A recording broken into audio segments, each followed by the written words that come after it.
Hey, it's Mr. Marshall here. Today I'm going to show you a fairly new feature on Google Docs called the Citation tool to help you do embedded citations for either APA or MLA style or even Chicago. So let's get started.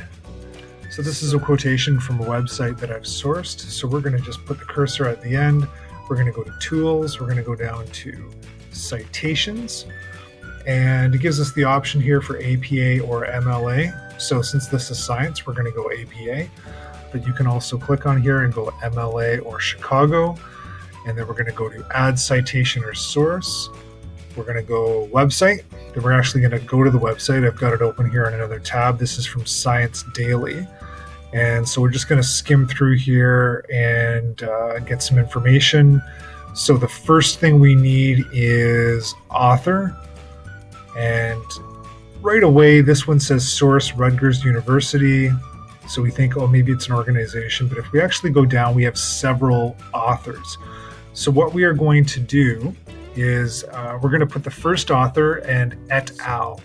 We're going to go, we're just going to leave the first name and last name blank. And the author's name was Riley. And we're actually going to go et al. Period. Et al. Means and others, and that's the standard APA format when you have more than two authors. And we're going to go down. You also have the option, if you do not know the author's name, or if it's not there, you can click on corporation or organization. The title is Decline of Bees, Other Pollinators. Website title is Science Daily.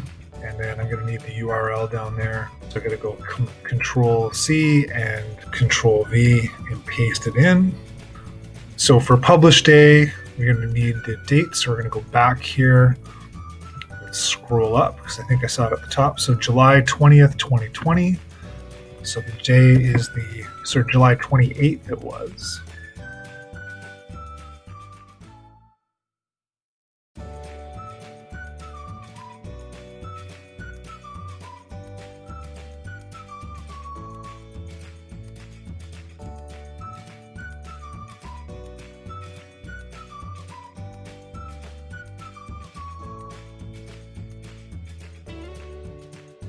So here is what it looks like. That's right. That's exactly what it should look like.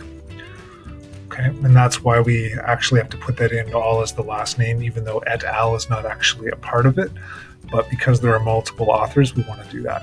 So then we're going to, if you just hover over it, we have the option of cite. So it's insert in-text citation. So we're going to click yes, and that's great. And then we have the option here of inserting a bibliography. So we can do that. And then a little trick is if I go Control Enter, it puts it down on a new page. So then what I would do here, just to finish up, is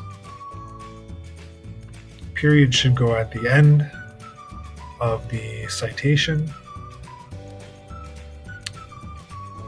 And then this would be called a